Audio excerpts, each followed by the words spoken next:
Welcome back.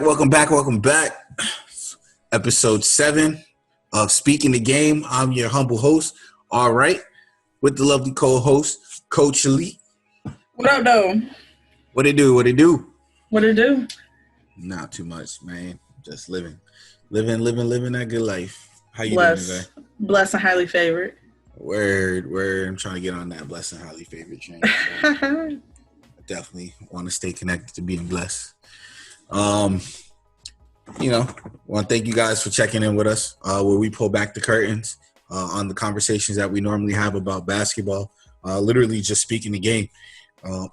Last episode, you could catch us talking about the previous episodes of The Last Dance, where we touched a lot about MJ, a couple of his feelings and whatnot. Be sure to check that out. Not only just check that out, but check out the previous couple of episodes we already have uploaded if you haven't already. If you have already made it past those episodes, once again, we appreciate you and we thank you for spending time with us. With that said, we're about to get right into it.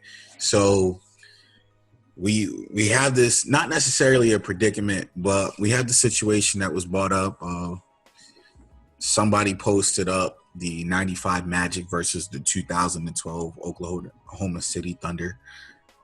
Their lineups, which probably shouldn't have been the lineups to begin with when you consider their starting lineups.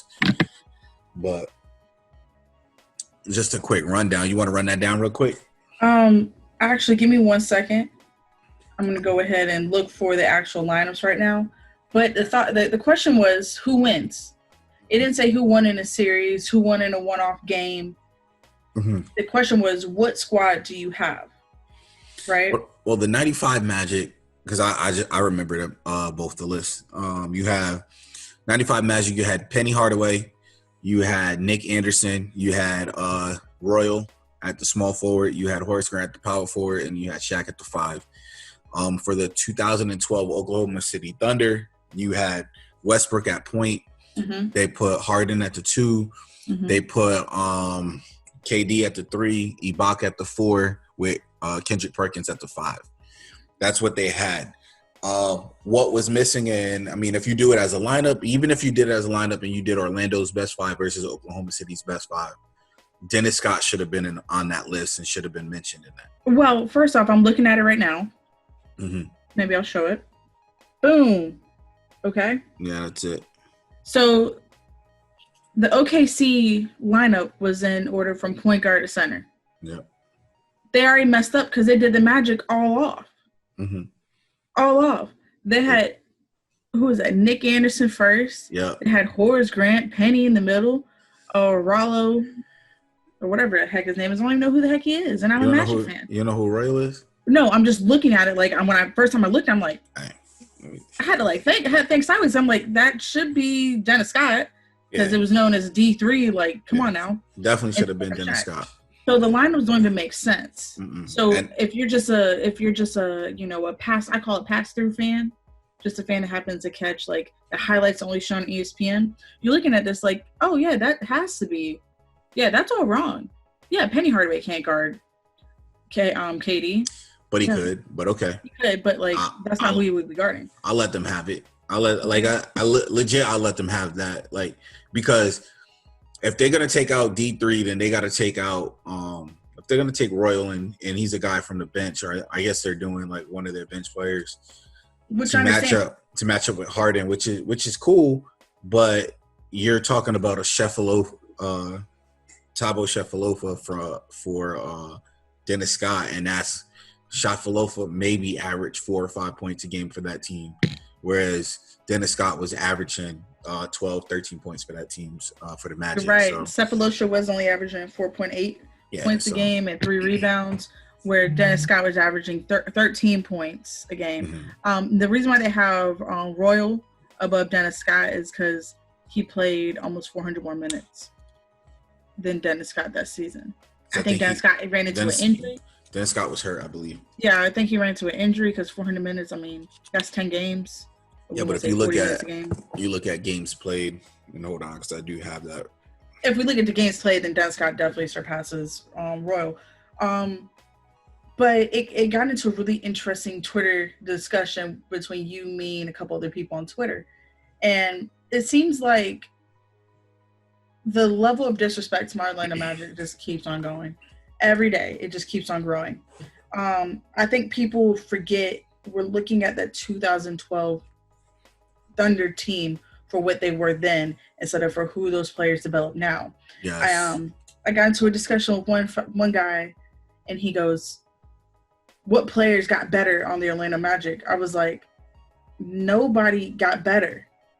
They were exactly who they were. Now, did Shaq become a little bit higher, better known? Yeah, he played next to Kobe. He played with Phil Jackson. He definitely got better. So I said Shaq got better, but he's talking about all the whole team.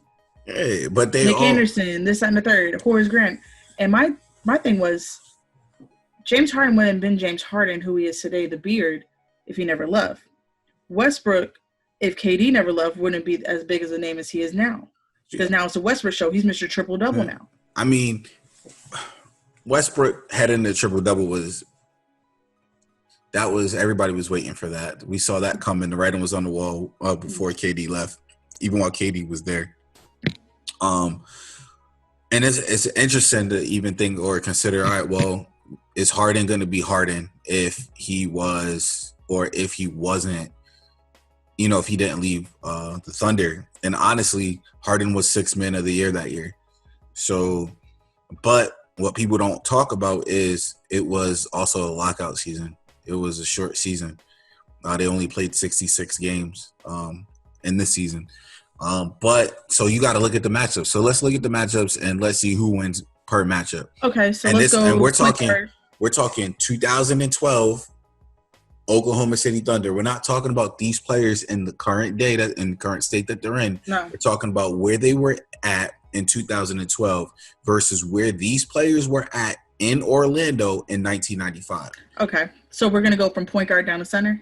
Yeah, we'll do point guard versus point guard. We'll do that. Do you want me to read over the stats and you just how would you like to do this? Because I got both stats pulled up right now. I mean, honestly, I don't care about the stats only because I've seen both of teams play. Okay, but I think but you could bring point guard. Yeah, we could bring up the stats. So sure. Okay, I think so superstars are definitely. I think it plays a point, but I want people to understand there's more to the game than the numbers that the numbers doesn't calculate for, because there's a lot of things that we could talk about in the effects, just like we talk about guys like Steph Curry being a 4-level scorer, guys like Trae Young being a 4-level scorer, and what they do to a defense and how they make their teammates better, whether they have the ball or whether they don't have the ball. Okay. And I think that is important. Yeah. Okay, so to begin with, all right, in point guards, I'm going to go OKC first, and I'm going to leave the best for last. Okay. Westbrook in that 2012 campaign, he averaged 23.6 points a game, 4.6 rebounds a game, 5.5 assists per game. I don't have the turnovers or the fouls or anything like that. We're just going based off of that, okay? I think he was at 3.8. 3.8 turnovers a game. All right, so now when we look at Penny Hardaway's stats, he was averaging 20.9 points a game, 4.4 rebounds a game, but 7.2 assists a game. And I want to say his turnovers were right around the 2. No, 3.4. 3.4? Okay, yep. 3.4 mark, okay? Now, there's also a stat called win share, meaning how much of this player's production went into the win share of the team. Russell Westbrook's win share was 7.9, whereas Penny Hardaway's win share was 10.7. I think Penny wins that. Now, all right, so here's why Penny wins that matchup, and I want people to understand this. Penny was a hell of a defender. Penny was the guard version of Scottie Pippen / Grant Hill / Magic Johnson. Like, when you understand what Penny and who Penny was in 95, he was probably one of the most unguardable players at that time because of what he did. Could he get buckets? Yes, but he loved to pass. He loved to pass, and he had court vision. He had moves. 6'7". How tall is Westbrook? 6'3". Okay. Stuff like that does matter. So, and when you're talking about how athletic Penny actually was and his length, he was a smart defender. He locked up. And then now you're talking about a guard that's not known for shooting. And 2012, Westbrook shot worse in 2012 than he's done in his career the last 5 years. So let's put that in perspective. That one, Penny's not even D'ing him up like that. No, they probably don't even waste Penny's energy on Westbrook. Okay, so let's go down to the next matchup, right? Mm-hmm. So we have James Harden. They have James Harden, but let's be honest, James Harden was the sixth man. Yep. So if we really wanted to go into this, we either split between Thabo Sefolosha or Daquan Cook, who actually started the game. Mm-hmm. They shared minutes. So let's just go with James Harden since he would be the third option on this team. Which is cool. All right, James Harden scored 16.8 points a game, 4.1 rebounds a game, and 3.7 assists. Mm-hmm. His win share was actually higher than Russell Westbrook at 9.3. He had the second highest win share on that team. Yep. So let's go down to Nick Anderson. Now this right here, I think this is where the Magic kind of separate themselves. Nick Anderson and Anthony Bowie, they both played hella minutes, but Nick Anderson was, of course, the better of the two players. He averaged 15.8 points a game, 4.4 rebounds a game, 4.1 assists, and had a total win share of 8.3. That matchup right there, I think, kind of cancels each other out. The only thing I'll give Nick Anderson, once again, is the defense. I mean, but even all right, so here's what I want you to look at, too. Harden averaged 2.2 turnovers a game. What did Nick Anderson average? Nick Anderson averaged 1.9. Okay, so that means he was smarter with the ball. He was more efficient with the ball. He wasn't trying to create too much. He was playing within the offense. Harden averaged 2.4 fouls a game. Okay, Nick Anderson averaged 1.6. Therefore, Nick Anderson was keeping men in front where James Harden was on their hip. So where Harden averages 16.8 points a game, Nick Anderson averaged 15.8. So let's go ahead and subtract a couple points because of fouls, free throws, and turnovers. The points he's given. Nick Anderson averaged more rebounds and more assists than James Harden. James Harden averaged 3.7 assists to Nick Anderson's 4.1. Plus, Anderson averaged 4.4 rebounds and 1.6 steals. The one thing that James Harden does have, nope, he doesn't have that because James Harden had 4.1 rebounds a game and 3.7 assists a game with one steal a game. So, I mean, he wasn't blocking like that. So, when you look at it like that and come on, man, I'm giving that to Nick Anderson because once again, Nick Anderson was a smart defender. He averaged almost 2 steals a game and he didn't foul. He averaged just as many steals as he did fouls a game. I'm not mad at your take at all. Personally, I think those two just kind of cancel you out. Like, we're not like those two. Keep your man. You got like, if I'm a coach talking to my player, hey, you got to hold him a little bit under his average, and you got to be just as productive. Cancel each other out. You're right. Like 2 negatives equal positive. When this is over, I'm going to tell you how it sides over in Nick Anderson's favor. I agree with you. No, I know you do, but I'm just for the people. Okay. I'm going to explain why it will slide in Nick Anderson's favor in the long run once we put everything together. Okay, so now so much on him. Now we're going to go on to the small forward, and this is where OKC has a clear win. You have Kevin Durant. Kevin Durant that season averaged 28 points a game, 8 rebounds. He was the leading rebounder, guys. Kevin Durant was a leading rebounder. Remember that. At 8 rebounds a game, he averaged 3.5 assists, and his total win share was 12.2. I don't have the steals. I don't have the turnovers. He averaged 1.3 steals and 1.2 blocks a game. Smart guy. From the small forward position. So now Orlando, this is a toss-up. Any given day, one of these two players could start. You have Donald Royal. He averaged 9.1 points a game, 4 rebounds a game, 2.8 assists. But then you also have Dennis Scott. He averaged 12.9 points a game, 2.4 rebounds, 2.1 assists. This Magic team is very unselfish, man. I keep looking at this assists and rebounds. What goes? All right, so here's what goes unnoticed. He almost averaged the whole steal a game, right? He averaged 0.9 turnovers, so he didn't turn the ball over. And on top of that, he averaged 1.9 fouls a game. So when you say he, you're talking about Dennis Scott? Dennis Scott.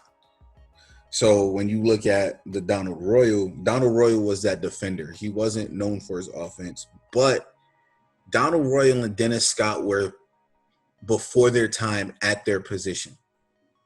because this position right now, the position that both of those guys played, when you look at their numbers and then when you go back, forget the numbers, you go look at their tape, the 3D, the 3 and D player. I mean, that's Dennis Scott's nickname. That is D3. But that is where those guys specialize at. Like, they play defense, but guess what? They benefited from the major factor in which I was going to tell you why Nick Anderson won his contest. So I'm definitely going to give it to Kevin Durant. Like, I'm not going to be foolish and be like, oh, Kevin Durant didn't lose. Kevin Durant's going to lose this battle. No. Like, no, Kevin Durant's going to get his offensively to an extent, because when you understand how nice of a defensive team that Orlando team was, it wasn't like you think. As much as Jordan was out of shape, and I'm bringing this back up because it was just previously on The Last Dance, like, as much as Jordan was out of shape, you look at how Orlando recovered, how quick they recovered, and how long they were. So they were able to recover with length. If we go back to, like, I'm not going to look it up, but viewers, go back and look at the scores of those games. Look at the quarter-by-quarter scores. Magic really weren't blown out. They had to work for their shots. The Bulls had to work for every point. Michael Jordan had to work for every point. Scottie Pippen had to work for every point. The team was good, and it was with length. And so let's move on to the four. All right, so the four. Someone tried to tell me this was the position that pissed me the hell off. Sorry to curse like this. Someone said that Serge Ibaka outwon Horace Grant. I'm not a Horace Grant fan by no means, but let's be real. Let's go look at the numbers.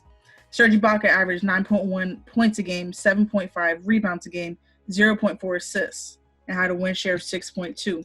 I look at Horace Grant. Horace Grant averaged 12.8 points a game, 9.7 rebounds a game, 2.3 assists a game, and had a total win share of 9.5. Where on earth?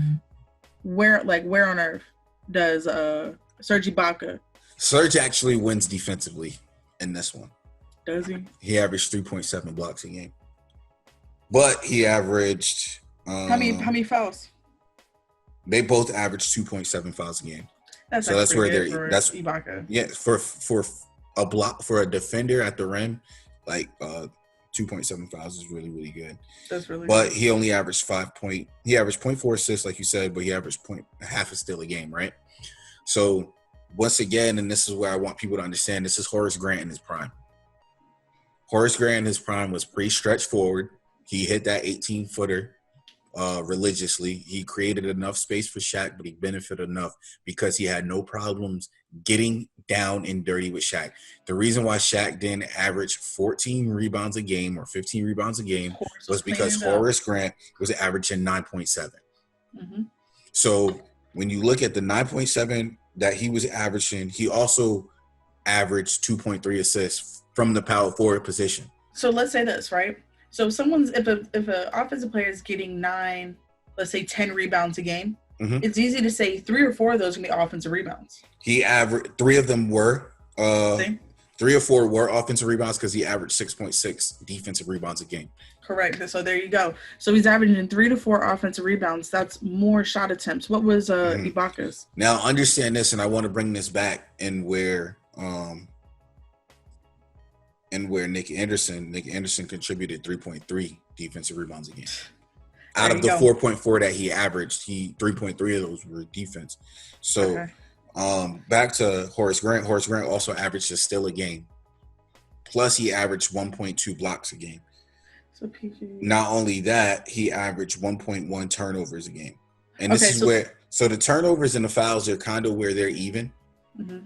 And like I said, I will give Serge Ibaka it defensively because he averaged 3.7 blocks. But as a total, I'm still going to give it to Horace Grant. Okay, so we're going to go – let's go back. Let's do a recap. So the point guard, we give the win to the Magic? Yeah. All right, shooting guard. I'm giving the win to the Magic. I would say small forward is definitely OKC. Yeah, OKC. That's the only matchup I see OKC winning. Power forward is Magic. So now let's talk about the big elephant in the room, okay? Center position. I don't think there's really much to talk about. There's not much to talk about, but we're going to still talk about it. Okay, so starting center who played more than 2/3 of the minutes in the center position is Kendrick Perkins, probably the luckiest player of this past decade when it comes to everything. We're not going to go there. He's on the agenda, and I'm not going to go too much on Kendrick. All right, so he averaged 5.1 points a game. He owes LeBron money. He made 5.1 points a game, 6.2 rebounds a game, 1.2 assists, total win share 2, a measly 2. How many rebounds did you say? I said 6.6. Yep, that's right. Okay, so we're talking Kevin Durant led the team in rebounding at small forward. We have Serge Ibaka was second in rebounds at 7.5. Then we have Kendrick Perkins at 6.6. Okay, cool. So let's go on to Shaquille O'Neal. Shaquille O'Neal averaged 29.3 points a game, 11.4 rebounds a game, and that's slightly above a Horace Grant who had damn near 10 rebounds a game. And he also had 2.7 assists. Now that number shocked me personally. Mm-hmm. And he had a total win share of 14. Shaq head over heels wins that. Here's where, and I mean, it's not much to argue because we already know, like, Shaq is Shaq. Like, most dominant player since Wilt. He's one of the most dominant players ever in history. Since Wilt Chamberlain. They literally had to change the game to stop him. And I think that says a lot. So if you're playing that OKC 5 versus this Orlando 5, the number one question is, how are you guarding Shaquille O'Neal? Because there's no way. Like every other team had to. There's no way in hell Ibaka's guarding him by himself. There's no way Kendrick Perkins is guarding him. He couldn't run by himself. No, he's definitely not running with Shaq. So let's rewind this. This isn't Shaq with LA. This isn't Shaq with Miami. This isn't Shaq with the Suns. This isn't Shaq with Boston. This is Shaq at 260 pounds. Sprinting. No injuries at the time. So let's do this too, because I want people to understand when we say no injuries, this was pre-injury to every single player that was on the Magic team, because a lot of those players, their careers went sideways because they got hurt.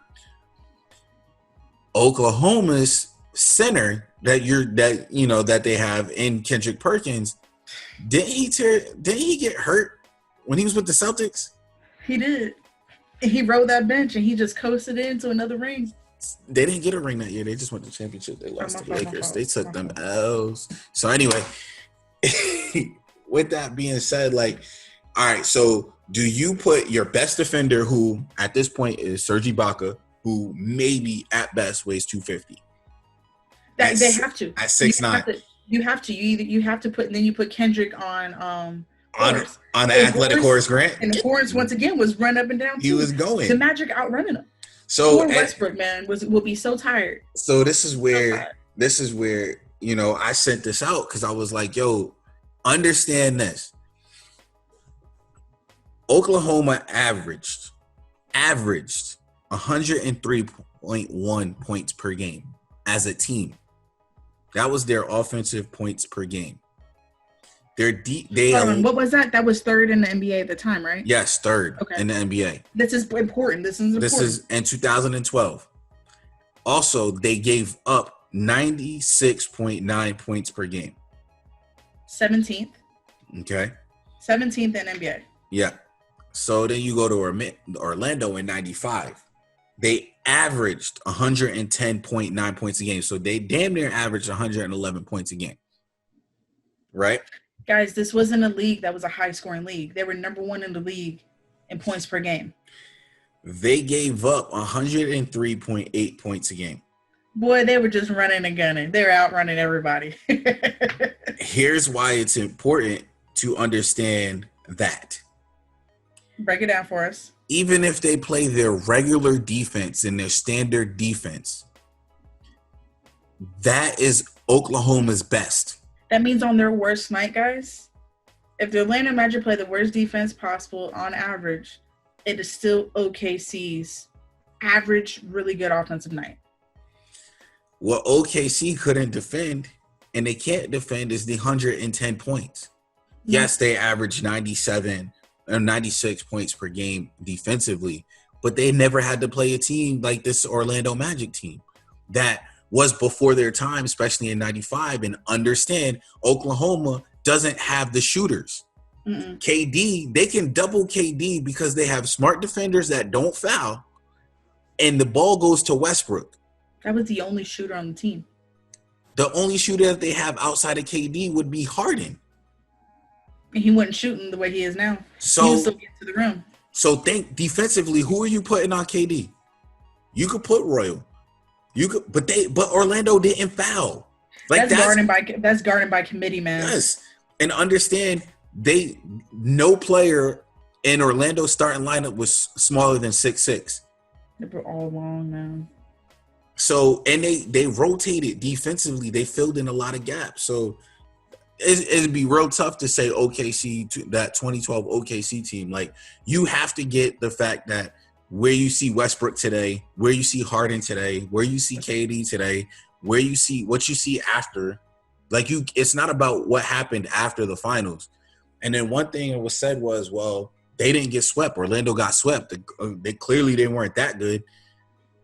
Hey, do you realize the fact is that Houston was just coming off of a championship season? Do you know how hard it is to beat a team that just came off a championship season? It's too hard. Who has 95% of their team returning? It's too hard. Hall of Famers on the team. They have damn near one of the greatest centers to ever play the game, and Hakeem Olajuwon at the time in his prime, right? And you have Shaq, who hadn't even entered his prime yet. He was just in the league for what, 3 years? 4 years? He was still a baby. So come on, man. He's still on his rookie deal.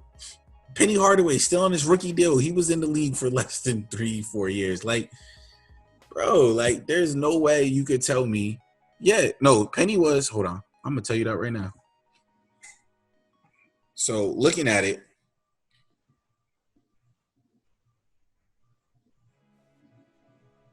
Penny was going into his second season.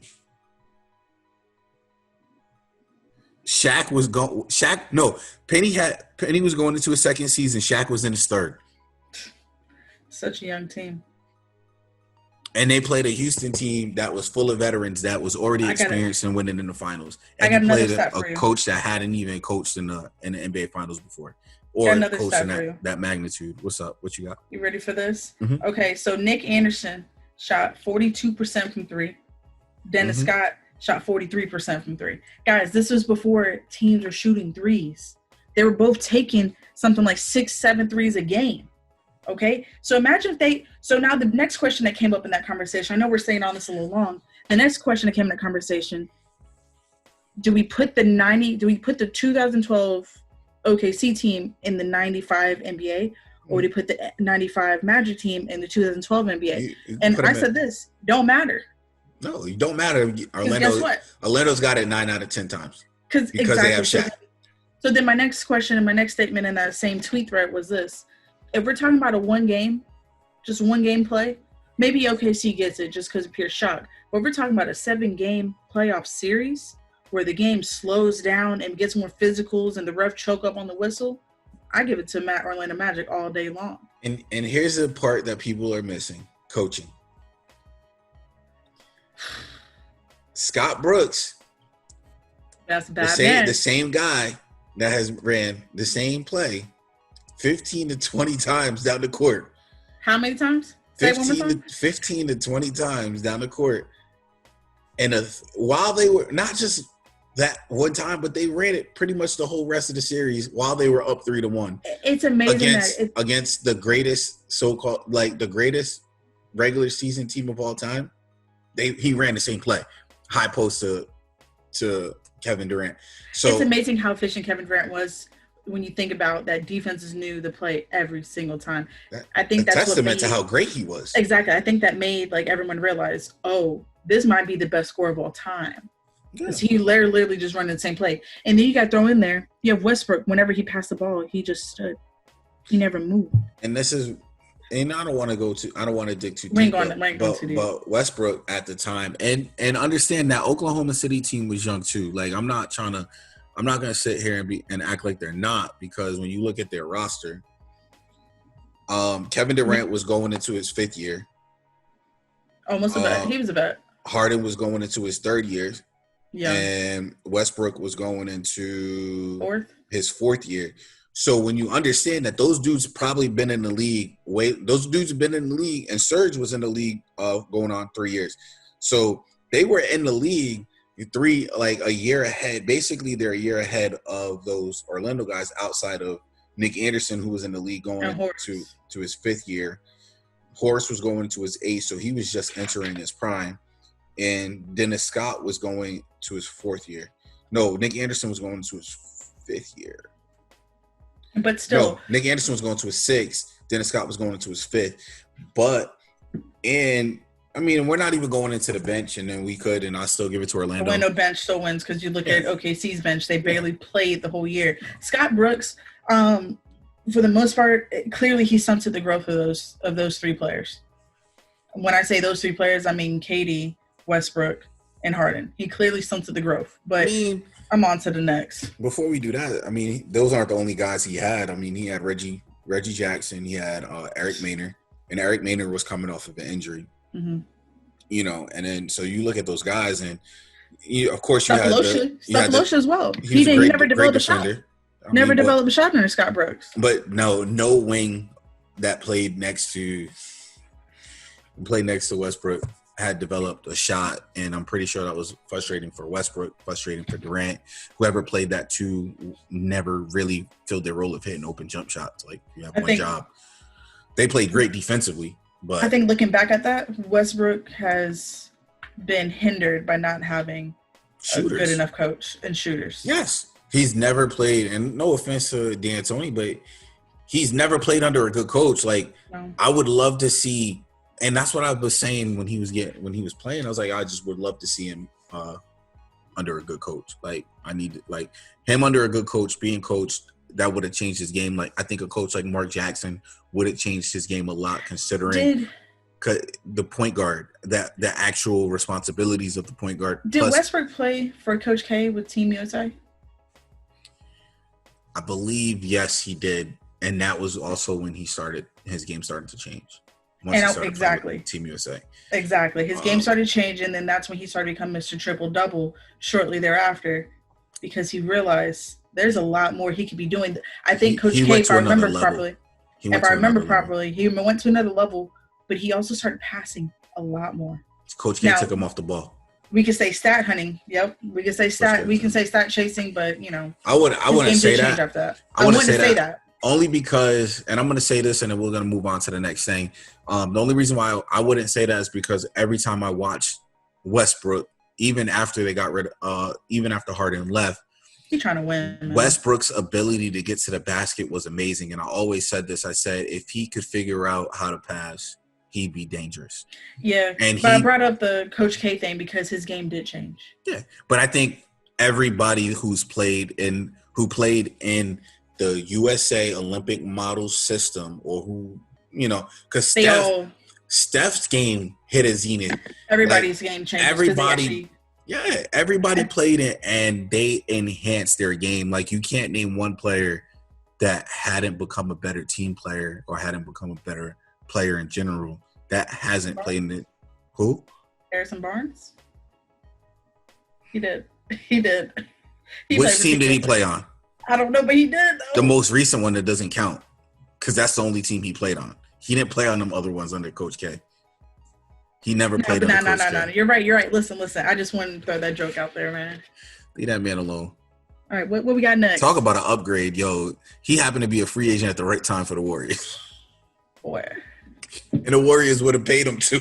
Mm-hmm.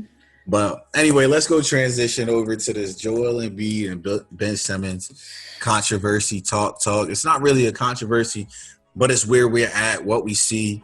We have our own theories. Tell me about yours, because matter of fact, tell us how we got here. Okay, so I'm on Twitter.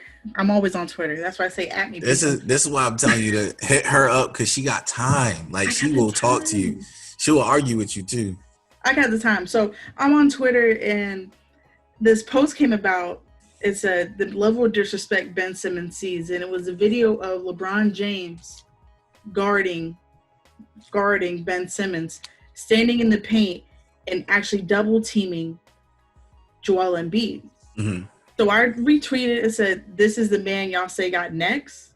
Something's got to change." So I had a couple of Sixers fans have been my mentions, talking their cash crap, and it came down to, what do you mean Joel Embiid and Ben Simmons need to separate and part ways? I truly believe they do need to part ways for both of them to be great players. You have Ben Simmons, who's a point guard, but when the game slows up, talking about in playoff situations, he is very comfortable with his back to the basket in the mid post. Then you have Joel Embiid, who was a dominant player in the post, but has to play in the 3-point line because Ben's taking his spot in the mid post. What you got, Rafi? I agree with you to an extent. To an extent, because I don't think. All right, so I went back just to preface what I'm gonna say. Like, I went back to. I watched a couple of the games. I've been watching, like, they've been playing, so I've been able to see some of the old games. I was able to see them when they played against the Raptors in Game 7. I was able to see a couple of games because I look for trends. I look for trends. And here is the thing. If Ben Simmons ever gets a little bit of Russell Westbrook in him, watch out. It's over. You don't got to be a great shooter because y'all can't stop. Nobody can stop him going to the basket. I don't care if they have Joel Embiid or not. The problem is Ben Simmons penetrates to pass. He does not penetrate to score, which is why. He likes scoring only in transition. And it's not a bad thing. But like I said, if you put an ounce of Russell Westbrook and Ben Simmons, good luck. Good luck. Because because he's like 70% looking to pass, 30% looking to score. I would even say this. Put a little bit of LeBron. Put a little LeBron's mentality to scoring in Ben Simmons. You don't even have to go to the extreme to Westbrook. There's a reason why. LeBron is a better shooter than Westbrook. But he's a 50 right now. So I'm going the mentality to score. Yes, LeBron. We're not talking about scoring ability. LeBron is actually a 60. He's a 60-40. He's a 60-40. He's going to score 40%. He's going to pass, which is great, and I get that. But Westbrook's 80-20. Yes. So with Russell Westbrook being 80-20, imagine Russell Westbrook at 7 feet, 6'11", 7 feet, with crazy athleticism and vision. Yes, he's a way better passer than Russell Westbrook. So natural passer. So then the question came up is this: Who should Elton Brand or Philadelphia 76ers decide to build their team around? Ben Simmons. Ben Simmons, without a doubt. I say Ben Simmons without a doubt because this is not a post player league no more. This is a guard league. I'm a firm believer you do not build a team around a post player. You can. Why? I think you can. I think the post players like Jokic, who's starting your offense, and a point center. You should never have a team revolved around a center. Why? Because the center can't bring the ball up. They can't pass the ball to themselves. Then they have to repose and then get in the offense. You're already down to 3 seconds left in the shot clock. Here's my thing. I believe Ben Simmons really wants to be a good player. I don't think Ben Simmons likes basketball. I think Ben Simmons likes basketball more than Joel Embiid. I don't think either of them really like basketball. No, I won't question Ben Simmons. I did write up something. The Kardashians too much, man. Come on. I don't care about what he does off the court. The reason why I say that is because on the court, he plays his role. I just feel like he needs that dog in him to the point where I don't give a crap. Like, let me He's just not realistic go. Though. He doesn't give it. He doesn't go. He looks and he waits till he gets caught up. And the reason why I say this is because as a point guard, like, we've been through this. We've both been through this as point guards, and I'm pretty sure I know I got benched once or twice, and I know you got benched once or twice for doing this, going to the hole and nowhere to go. No, you good, and you just like, oh dang, because I wasn't looking to score. And then once you got to the point where you're like, you know what, you started looking to score, the game became so much easier. As a point guard, it's like, oh, now you could literally the defense pick your poison because. When you look to score and you could actually finish, and that's my thing, because him and Giannis are the type of players I'm glad you said it. Him and Giannis are the type of players that are they're downhill players. So in the entire game. So in all the space that's given, they have free reign. And honestly, and I don't like the Orlando Magic, but this is the dude that I felt this is where Philly originally messed up, is with Michael Carter Williams.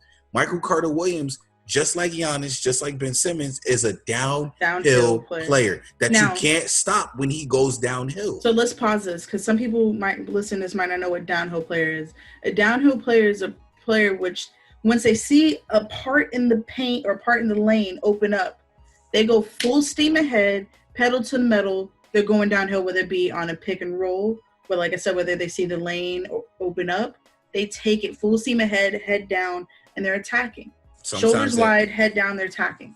And there's only a handful of guys in the league that go downhill that are unstoppable. Westbrook being one of them. Giannis, LeBron. And then LeBron. Young LeBron was a downhill player that you could not stop. Yes, I'll give you that. I'll give that to him. Another player you can throw out there. Ben Simmons is that guy. Ben Simmons is that guy. And I would say, as of right now, that might be it. At any point in time in the game. Steph Curry. Stop it. He is. Steph's not a downhill. Steph Curry is a Tesla. Steph's not a downhill. Steph Curry is a Tesla. This is what I want you to do. I just you. I want whoever is watching this. I want them to do this. Go watch clips, not just clips. Go watch game footage of games when Golden State won versus games when Golden State lost. If Steph Curry got in the paint, you were not going to win. Okay, touche. But listen. That's what Toronto did. So the next question was this, and we both said Ben Simmons, right?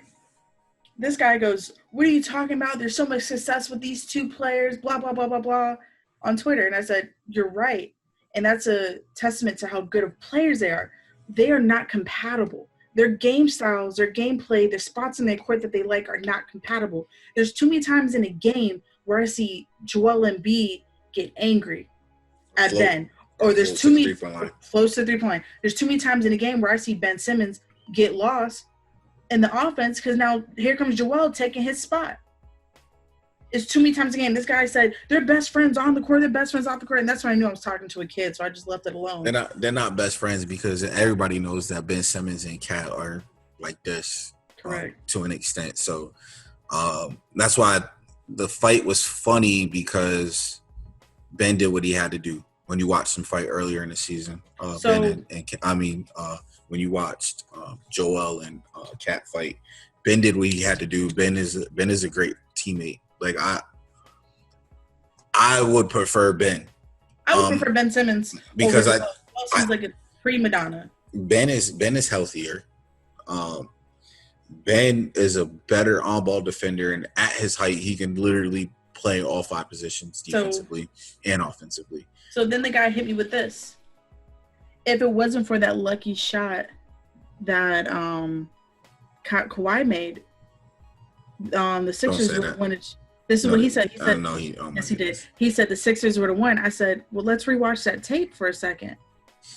Ben Simmons guarded Kawhi during the inbound, allowed Kawhi to touch the ball. All right? Something happened where Ben Simmons raised up a little bit. Kawhi might be another player when going downhill. You really are stopping him, but he's not a downhill player. He's not getting to the rim like that. So downhill's guys that get to the rim. For some reason, Ben Simmons raised up a little bit. Kawhi excelled a little bit. Then there was a switch that Ben Simmons did not call for. Here you go, Joel Embiid taking over and wanted it to be his highlight to win the game. And what happens? He guarded the best he could, but Kawhi still hit it. And you can see Ben. Ben let up. Ben didn't even follow the play. He just let him and said, "This yours, then, dog." You know why? The switch happened because I think there was no screen. No, it was a slip. I believe there was a slip. I watched that play. I've heard it. I seen the mouse. There was no switch being called. There was nothing. Ben did, because you know when there's a switch. Yeah, you're supposed to say something. The person guarding the ball has to call for it. Yes. Ben didn't call for it. Rule of thumb. So if you guys are listening and you don't understand the rules of being screened and setting the screen and playing the screen defensively. So you have your options. You can go over the screen, you can go under the screen.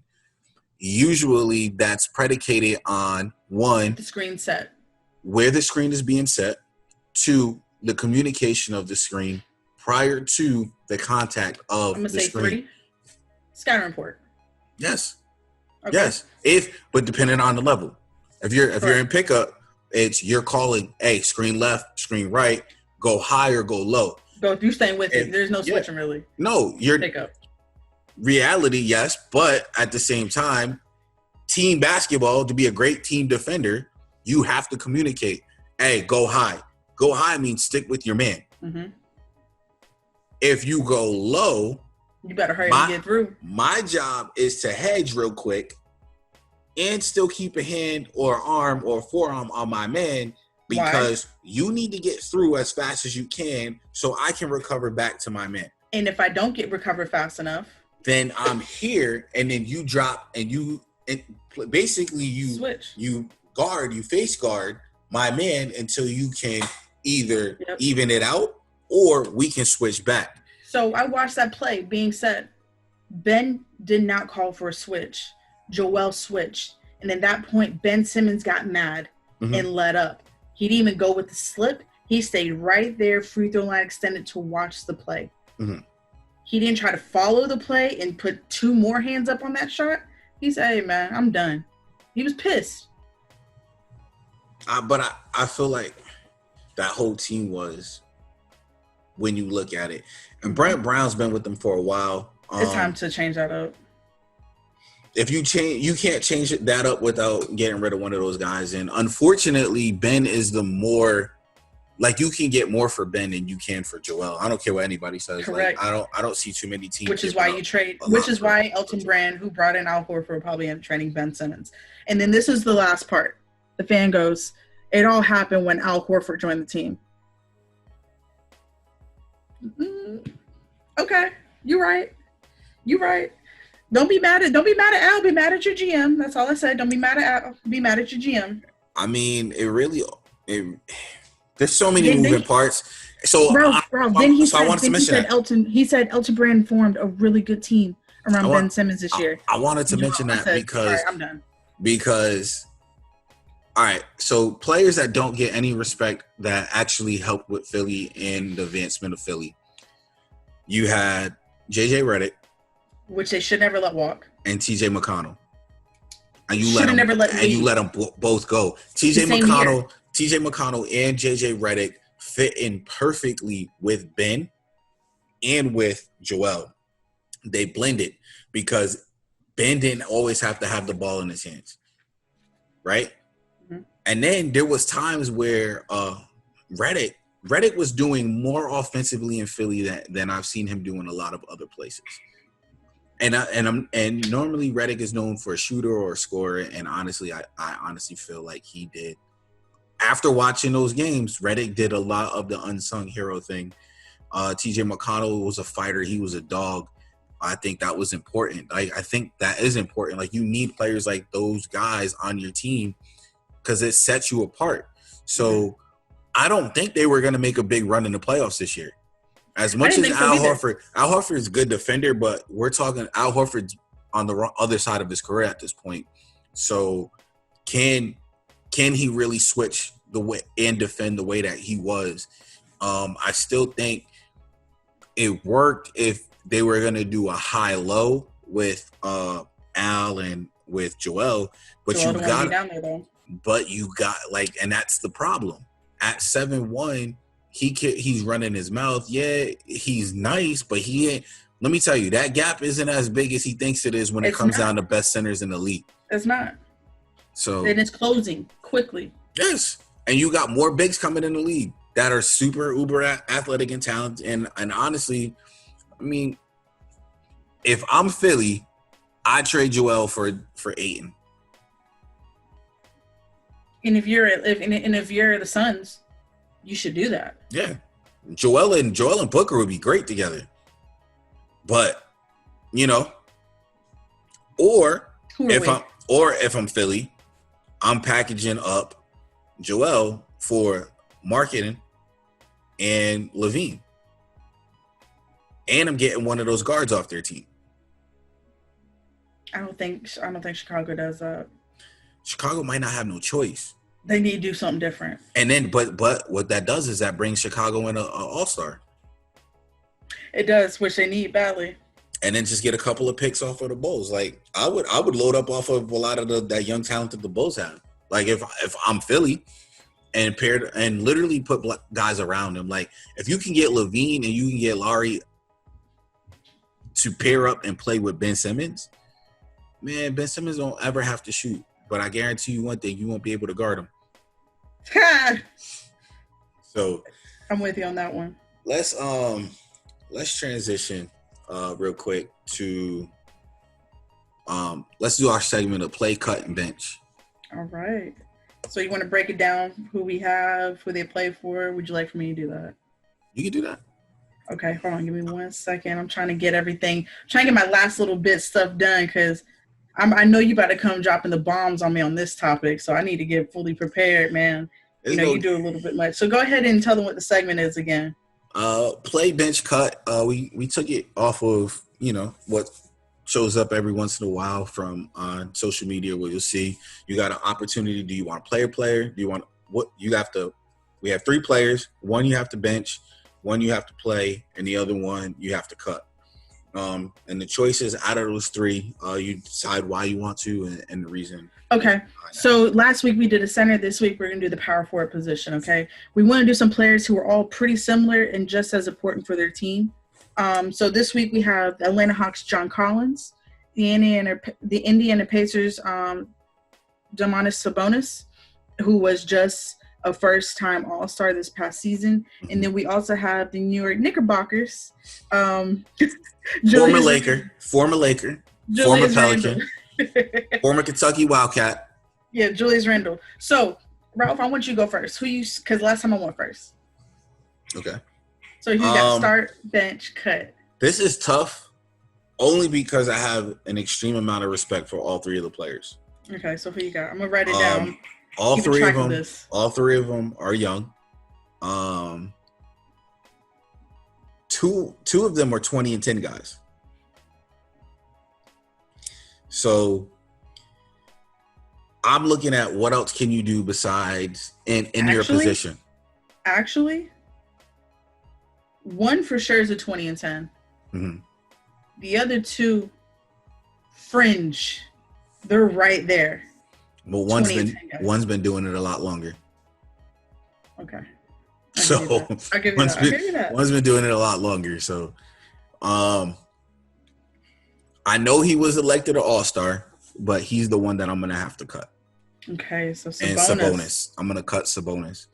That's tough. The reason why I'm cutting Sabonis is he's an All-Star on the Indiana Pacers. But do I think he should have been an All-Star over John Collins? No. This is one of those instances. If Collins hadn't been suspended earlier in the season, Collins is probably most likely in that position. 100%. Because I feel like, we talked about this before. So you have Domantas Sabonis cutting. Yes. Okay. Just wanted to make sure. Clarification. Yes. I'm cutting him. Sorry. Okay. He's getting cut. And yes, he's an All-Star, but I don't care about the accolades. I'm looking at the last 3 years. And honestly, like I said, it's tough because this is a player that's gotten better every single year in his career. He started out getting drafted by Orlando. It's only his 3rd year. Yeah. No, but he started out getting drafted by Orlando. He got traded draft night for Ibaka to the Thunder. When you consider that he played but barely played because I don't know what the coaching was going on in there. And then literally the next offseason, him and Oladipo get traded to Indiana. And Indiana, to me, is loaded with talented bigs and talented youth guys that I don't see him getting any better than what he is right now. And it's actually shocking that he was able to make an All-Star team considering the bigs that they already have and Miles Turner. Mm-hmm. It's actually very shocking that he was able to – I'm all right with that. I'm okay with the fit. I just feel like when I have to put these guys together, I gotta cut Sabonis. So who you benching? I'm gonna bench Julius Randle. Okay. Once again, like fifth-year player. He's a fifth-year player. He could be a 20-10 guy on any given night. Not only that, I believe he's a 3 to 5 assists a guy. I gotta look that up. But he could average more assists too. So my thing is, that's 3 assists this season. Yeah. On the Knicks. Yeah, which is a lot. That's damn near 7 assists a game. in itself. Boy, the Knicks suck. Who them Knickerbockers trash? They got a lot of stuff. They got a lot of work to do. But I felt that he got the raw deal twice. Like, he got the raw deal in LA when LeBron came, and I thought he would have been the perfect addition next to LeBron with those younger dudes because he was part of that young core. How about the raw deal when he was in New Orleans? In New Orleans, and that's another situation. He caught a raw deal because it's like, yo, we're gonna get Zion. The whole thing is, I'm pretty positive Griffin wanted to keep Anthony Davis next to Randall and Zion. That would have been a heck of a front line. I don't know who would have stopped that. I really don't. And you still would have had Holiday as your guard, so that would have been real interesting to see in New Orleans. And then definitely starting John Collins. John Collins' stats are crazy. I told you last week what he was. John Collins, I got it right here. 58% from the field. Do you know what? 40% from 3. Yes. So do you understand, like, and then 80% from free throw? The one stat he has to increase are the assists. I think the one stat he has to increase is games played. Touche. Like that's it. Assists got to come up. He got to get at least 3. He got to get at least. That's it. Look at his team. He ain't got to. He doesn't need to get 3. The reason why he doesn't need to get 3 is because he has a point guard that's going to get him the ball 20 of them. And all he has to do is make his shots. He got a point guard who's going to get 20 assists. With that team, yes. He's on a team that literally probably in the next 3 to 4 years will have 3 to 4 all-stars on that team. They don't need to sign anybody. They just need to develop what they have. Man, I'm about to call them the Atlanta Warriors because they're the Atlanta Warriors. All right, so let me go through mine. I'm gonna go start, bench, cut. So I'm gonna start John Collins as well. John Collins' stats are crazy considering that he's only a second-year player. This was only his second season. This was technically his third, but he's only has 2 years of experience. After this year, this will be his 3rd year. When you talk about games played, this was technically his 3rd year. But when you look at the NBA, like when NBA puts their years of experience, he's in his 3rd year. Yeah, but he's completed 2 already. He's completed 2. So like every single body I said, like Julius Randle's in his 6th year, but he only has 5 years experience. Sabonis is in his 4th season. He only has 3 years experience. John Collins only has 2 actual seasons of experience. Already putting up stats like this. It's going to be scary to see him in year 6. It's going to be scary to see him in year 7, 8. The fact that he's 22 years old, it's going to be super scary because he's nowhere close to his prime. No. And that's what I was trying to explain when I was like, I'm not comparing him to KG, but when you look at these numbers that he's putting up so young. That's interesting. And if he can, I would say the only thing he would have to really increase, though, is his defense. Yeah. I mean, Atlanta as a whole. Yeah. Atlanta as a whole has increased. So my next player I'm going to bench Sabonis. And this is and that means I'm going to cut Randall. Now, this was the difference maker in these 2 assists. Now, I have to remember who's on Indiana. Indiana, in my opinion, is doing a lot better than I thought they would do, missing Oladipo. For most of the year, yeah. For most of the year. And then I also have to look at the Knicks. And we just said 3 assists on the Knicks. Might as well be 7 on every other team. But Sabonis is averaging 5 assists. If you know who Sabonis' dad was, that's chump change. So I had to give Sabonis actually a little kick. Maybe that's me being a point guard and a coach. I like to see assists. I like to see assists and rebounds. Now I'm going to look at rebounds. He also bonus because of who his dad was. European all the way. So Sabonis also averages 12 rebounds a game, where Julius Randle averages 9.7. Once again, on the next team with fluctuated numbers. It's different. And also on the next team, whose coach Fizdale said, "Hey, I don't care. Hey, whoever has the best stats playing every single game." So that's a little different there. But I had to go start John Collins, bench Sabonis, cut Julius Randle. I understand.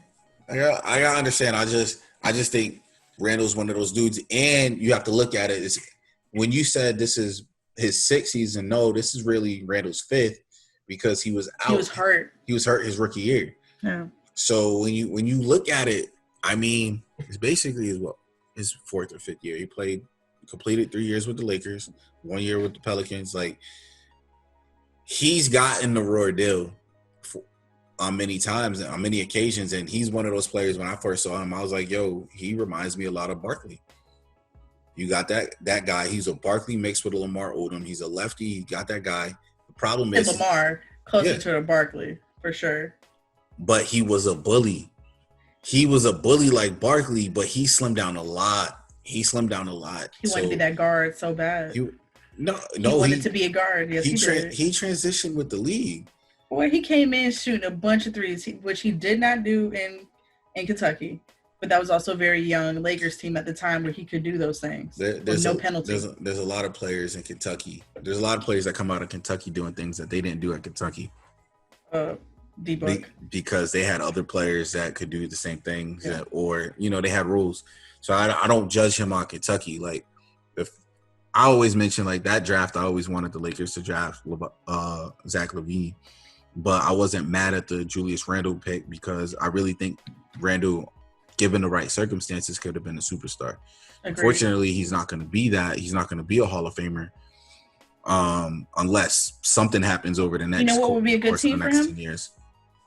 Whenever the Magic decide to get rid of that sword named Nikola Vucevic, we're going to need some more bruisers down here who are willing to shoot the ball. There's not enough basketball to put him in Orlando. Between him, Aaron Gordon, and then Jonathan Isaac, there's not enough. Honestly, we love our forwards down here. Yeah, unfortunately, too much. And there's one basketball and not enough point guards to actually give them the ball. So not one. As long as Evan Fournier is on the team, they won't see it. Oh man, consistently. Honestly, he's a player that I would like to see in Philly with Ben Simmons. I think but a pick and roll between Julius Randle and Ben Simmons. Both lefties. I'm be honest. I'm not checking for Julius Randle. Cool. But Julius Randle, he's still young. He's still young. He's not 30 yet, so he still has more to come and more to improve upon. Which I think after this year, he realizes he probably tired of traveling from team to team. So I think within next season or two, we're gonna see definitely a different Julius Randle. If Thomas Bryant wasn't killing it in Washington, Julius Randle would be a great addition in Washington as well. That would be a great pickup for Washington. But I want to say Thomas Bryant, Julius Randle, Ball, Ingram, Clarkson, who was killing it with Utah before this whole situation happened, all on the Lakers at one point at the same time. The fact that the Lakers chose Kuzma over all those players, I'm done. I'm over this podcast right now. I'm over this episode. I think, and speaking of Kuzma, and I'll let it go, Kuzma had the cheapest deal. So when you look long-term money, and he's still on the rookie contract for another 2 years, it makes sense. It gives you more flexibility. Plus, as if the stock rises, you can get more for less. Oh, you know what it's about to? He's a Lakers. Stock always rises. It's like being a quarterback of the Cowboys. Yes and no, because I've seen stock drop considerably because somebody was sabotaging the Lakers. And anyway, we're not here for that. Anyway, Luke Walton needs to become a better coach because he kills players' careers. Even though I like Luke. Stop it. I like him, but he's just messing up. But anyway. Too much peyote with his dad. Yo, but his dad was – never mind. I'm not even going to go there how good his dad was. It's a whole nother episode, whole nother time. First off, I want to thank you guys for taking the time out to spend some time with us, listen to what we got to say. If you got a problem, you want to converse with our conversations, or, you didn't like something that might have stuck out, holla at the and I said holla, yes, I brought that back out, yes. Holla at your girl. But hit us up on Twitter. Outside of hitting us up on Twitter, leave a comment, hit that subscribe button if you haven't already, hit that notification button so you know next time we drop another episode. With that being said, y'all be great, y'all be good. Yo, hit that share button. Send this to your friends. Oh, yeah, definitely share. Oh, just to let you guys know, I'm glad you mentioned the share. We got something extremely special coming up for you. It's going to happen soon. Can't tell you exactly all the details right now, but we are working on something special for all those listeners, all those watchers, all those viewerships. We are definitely looking out to do something special for you guys. So stay tuned, stay current, and until next time, y'all be great. Be easy.